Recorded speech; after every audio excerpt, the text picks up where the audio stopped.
Battalion Chief David Acuna, thank you so much for making time for us. Thank you so much for having me. I really appreciate it. So how is CAL FIRE, if at all, prepared any differently for this fire season? So this really is a culmination of a number of the last 10 or say 12 years that we've seen increased fires, increased acreage, and increased need for personnel. So we've gotten on with more people on our ground equipment, which is engines, crews, bulldozers, as well as our aircraft, our Firehawks, as well as the C-130s, bringing them all together in order to combat the fires and keep them below 10 acres 95% of the time. I know you guys just got another C-130 onboarded this year. What does that mean for the state's aerial fleet in terms of just maybe any differences than in years past without it? So we've already got the air attack bases that keep us within 20 minutes of any fire in the state response area. However, what this does is it allows us, when the tankers go, as opposed to the S2, which has a much smaller capacity, now we can get up to 4,000 gallons of fire retardant at the fire to be able to make a faster stop and make it safer for the public. Okay, so basically quicker fire response essentially. Absolutely. Yeah. Okay, I mean with the new C-130, I mean CAL FIRE has the largest aerial firefighting fleet in the world. That's correct. I mean, with the situation in Iran potentially escalating this week, questions around the cost of fuel, what does all of this mean for CAL FIRE's aerial firefighting fleet? So while we are always cognizant that we need to maintain our financial accountability, what's important to remember is that when we invest in sending our aircraft out early to new fires, which is our procedure, then we're able to ensure that the fire gets out much earlier, which ultimately saves many, many hours of aircraft flying.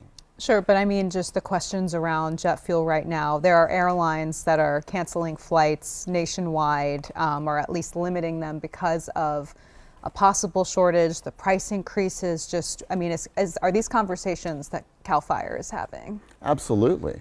But we also go back to the fact that we know that when we attack from the ground and the air simultaneously, we're able to keep the fires smaller, so that instead of not having the aircraft available and now getting to 1,000, 2,000, 10,000 acres, we're keeping it to 8 acres, 9 acres. Much smaller, much safer. How is, I mean, is CAL FIRE trying to conserve fuel at this moment? What are the efforts to, again, address this? You know, this is a challenge that maybe CAL FIRE hasn't really had to face in the last decade, really. Well, like any other industry, we find efficiencies where we can. And like I mentioned, the most important efficiency is the fact that we get there early, we get there often, and keep them very small, which limits the need for aircraft to fly. Okay, so state budget negotiations are ramping up right now. This is a tough budget year for California lawmakers and the governor for a myriad of reasons. Is CAL FIRE expecting any cuts?